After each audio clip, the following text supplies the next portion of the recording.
It is now day 11 since the abduction of 16 Americans and one Canadian missionary working in Haiti. The group that they were with, working for Christian Aid Ministries, is planning a day of special prayer and fasting tomorrow as the efforts for their release continue. And tonight we are joined by Carleton Horst, a friend of one of the families kidnapped there. Thank you so much, Carleton, for joining us what I know has to be a really difficult time. Yes, thank you, Lindsay. And it is a difficult time for our community and for our church together. But we're just trusting God that God will work everything out for the good of God's kingdom through all of this. And so we just pray to that end as well. 5 members of one family, a mother and 4 children, were part of that group that was kidnapped. They attend the same Dunkard Brethren Church in Hart, Michigan that you do. I know that you're not identifying them to help with their safety, but what can you tell us about the family and how your community is responding to their kidnapping? Yes, as far as the family is concerned, they've been one who's been very quick to be able to help in times of need, wherever it may be, whether it's on a local level or a different state even. And even if they've been called to another country to help in another country with something of work that needs to be done, whether it's cleanup efforts after a major disaster or simply just to help a friend out who's needing some work to be done. Now, the father in this family was not kidnapped, and he remains in Haiti. What have you heard about how he's coping with all of this? From the sources that I have, he's just continued to trust God through it and putting his faith in God, knowing that God is going to work things out for God's good. And even though it may be difficult to face that the things that, should it be something where he were to come home even without his family alive, that, he would still be trusting God through it. And he gets his comfort from God's word because God's word, speaks to those type of ends. You've traveled to Haiti 3 times as part of these mission trips. Explain how these missions generally work and what type of work this family would have been doing there.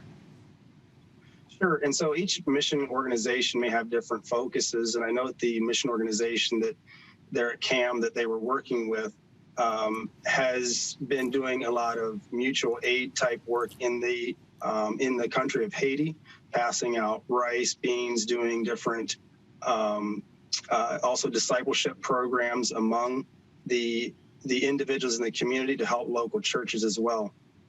And beyond the religious message that you hope to spread, why have you and others like those who have been kidnapped at this point risk traveling there given the dangerous circumstances that the country has faced for years at this point? Did you feel safe when you went?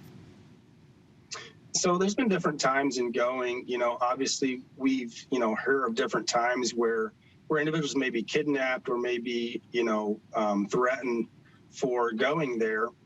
And it's, in part, some of the individuals are doing it because of maybe some of their feelings towards the U.S., whether good, whether it's bad, whether it's, right feelings or wrong feelings.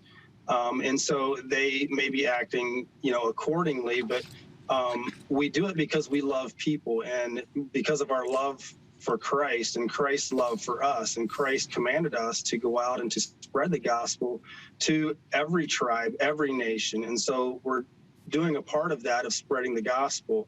And in Mark chapter 10 in the New Testament, it speaks there, Christ tells us that that we may even face persecution for his name's sake. And lastly, of course, a great deal of attention has been focused on these kidnappings because of the Americans involved. But Haiti is certainly a dire place for the people who live there every day. What do you want Americans to know about the conditions that the people of Haiti are facing?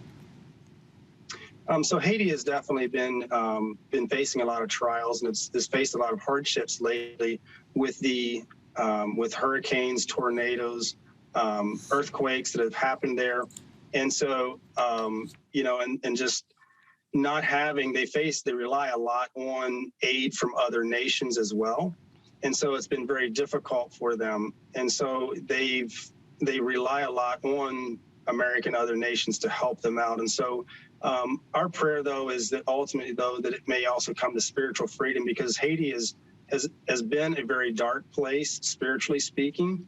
And there is, but Christ's power and Christ's blood is stronger than any power of the devil that may be involved, that may be working in the lives of those who are trying to do harm there. We are certainly lifting up those who have been kidnapped. Carleton Horst, friend of a family kidnapped there in Haiti. We thank you so much for your time. Thank you, Lindsay. Hi, everyone. George Stephanopoulos here. Thanks for checking out the ABC News YouTube channel. If you'd like to get more videos, show highlights, and watch live event coverage, click on the right over here to subscribe to our channel. And don't forget to download the ABC News app for breaking news alerts. Thanks for watching.